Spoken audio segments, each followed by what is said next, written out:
Patricia Gras. Welcome to Passion Time. I'm here with Reverend Bonnie Vegiard. Am I saying that right? Vegiard. Vegiard, Yeah.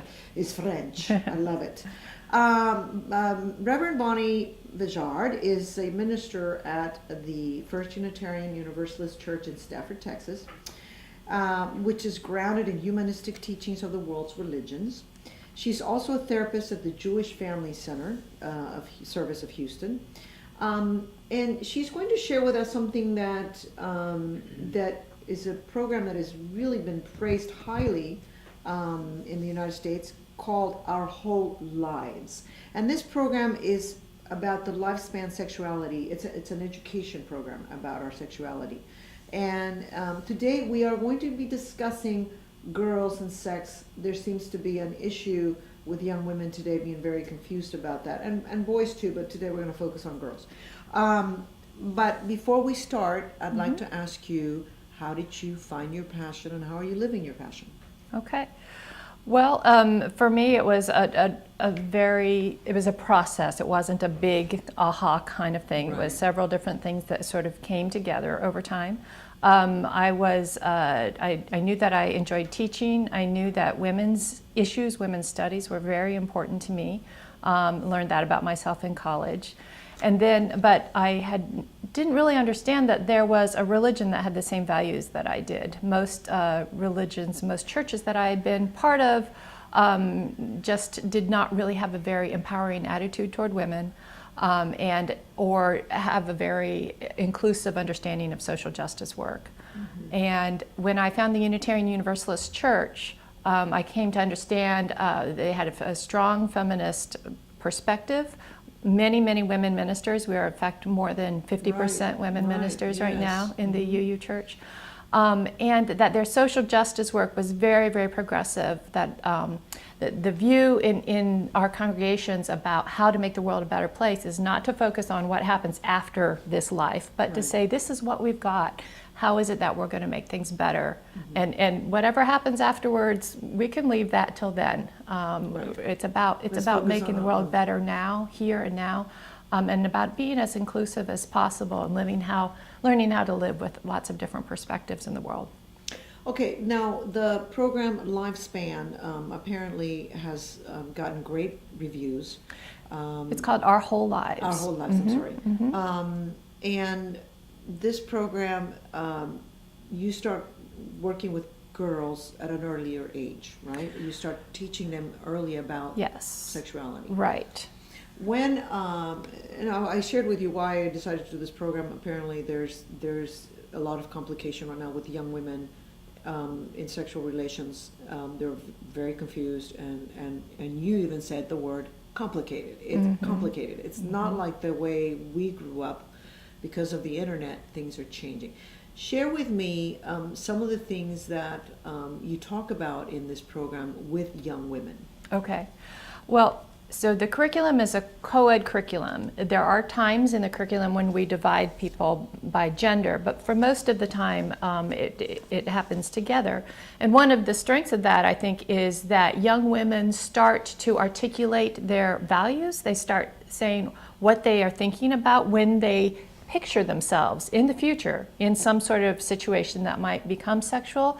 Then they can be in a room thinking about that and saying out loud with guys in the room what they might think about and what might be important to them in that scenario. And so I think that allows them to develop their own voice, to start understanding that they can talk about what is important to them in the future in that kind of situation. They can be in a position where they have been first asked to say it out loud for themselves, but then also they talk about it with other girls in the room, with the guys that are in the room, and they all have a conversation and they listen to each other. So I think one of the most empowering parts about this is that we're asking them to think about it and to articulate some ideas. When we're in this setting, when nothing is going on, we're just thinking about it. We're picturing what it might be like in the future. And so giving them a chance to really think that through, which I think helps a lot. If even the barest plan is better than no plan at all when you find yourself in a situation that you hadn't anticipated. So do you teach them to communicate? Oh yes. For example, let's say one of the issues we talked about also was date rape. It's happening a lot in colleges. Rape is happening a lot in the military as well. It's too common. Right. It's really too common. Right. So do you teach them to talk? Do you teach them to prepare to prevent a situation like that? Tell me more about how you deal with that. So yes, we talk to them a lot about communication from the ground up, communication in friendships, communication as relationships develop, communications in romantic relationships, and we also talk about power differential. And it's very important when you're dealing with issues of sexual harassment or date rape, which are explicit in the curriculum, that we covered those topics.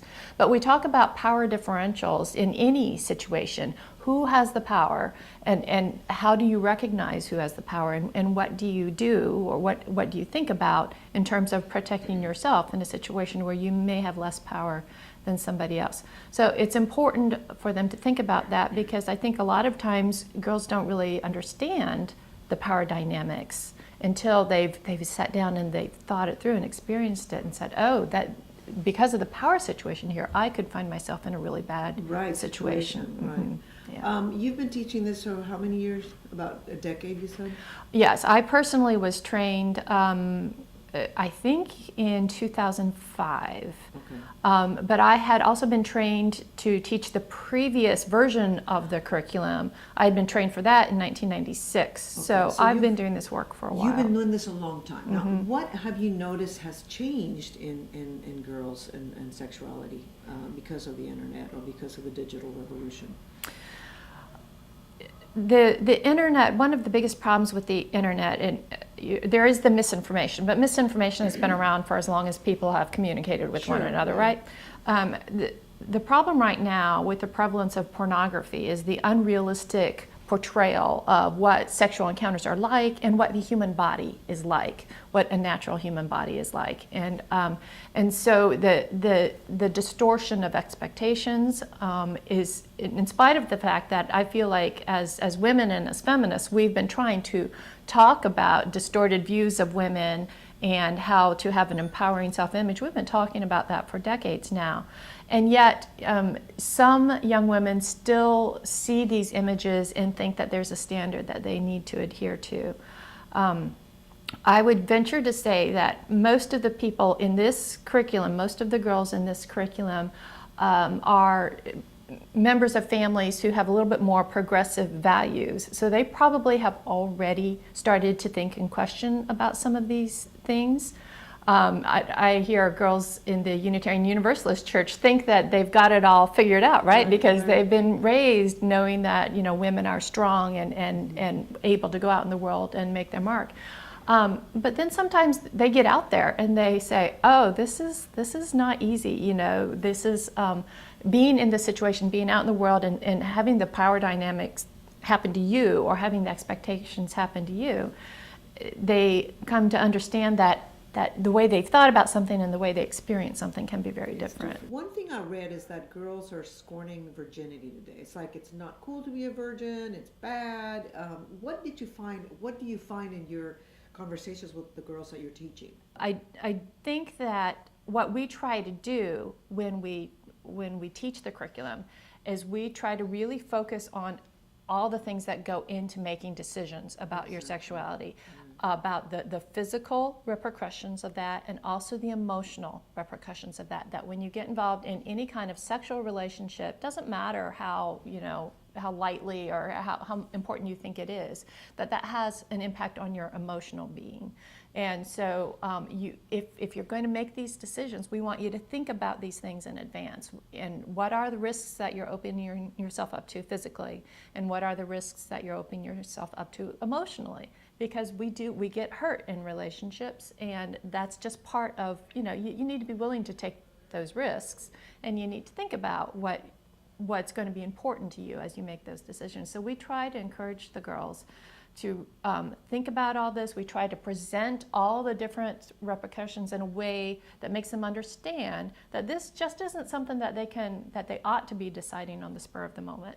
They really Which is what need they to be thinking do, about right? it. Yeah. Isn't that what the hookup culture is like? Right. But Tonight, baby, let's go. Sure, but Right? if you're prepared, if you've thought about that, then you understand that there's more to it than that. But you can't be in that situation and think about it, right? You need to think about it first. Beforehand. Which is why we start teaching these kids when they're 12 and 13 and 14 years old. Now, there is actually a version of the curriculum that is an elementary school version as well. So we do start, for parents or families who want to sign up, we do start earlier, and that focuses a lot on gender roles, it focuses a lot on power dynamics. It doesn't get as explicitly into the sexuality, but it does try to present a positive view of different kinds of families and gender roles and all those other things that are all part of sexuality. That's the other thing about the curriculum is how many things are actually included in being a sexual being, and we try to get them to think about all that. The whole goal of this is that they won't be thinking about, they won't be caught in this situation of saying, oh, why not? Well, there are a lot of reasons why not, and if they've thought about it in advance, maybe they'll just have a little bit more space to make that decision, more mental space, and also they can be prepared to be safe with their bodies, because there are ways of being sexual and being more safe. There is no such thing as risk-free intercourse, but there are ways to be sexual that are much, much safer. Well, what I'm hearing also is that young people are engaging more in oral sex, Mm-hmm. but there again, oral sex may not be as dangerous, but it can be emotionally devastating, Sure. right? Right. Yes, sexual behavior does open you up emotionally, and you just can't avoid that. You just can't turn that off. People believe they can, and they try to. But I think that has a deep-seated impact on them. And so that's why when we start with talking about friendships, we talk about what do you value in a relationship? What do you value in a friend? And if you want to be that close to somebody, is this somebody that you would like to feel comfortable around, that you'd like to feel that you have a friendship with? Because this kind of intimacy does open you up to that sort of those emotional risks, and it's important to know that this is going to affect you in many, many different ways, and to be prepared for that. Now, your program has been rated as one of the best sexual education programs in the country. Mm-hmm. And we are having some difficulties. We are noticing they're writing a lot of books now about women and sex and how they're struggling with the new scenario that we're living in. Yeah. Why do you think you guys are successful at this? I think we believe that giving young people all the information is the way to go about it. And there has been this real sort of push in our culture to, that the abstinence message, I think, has been proven in study after study to be a failed approach. And one of the failures is that it doesn't give kids any information.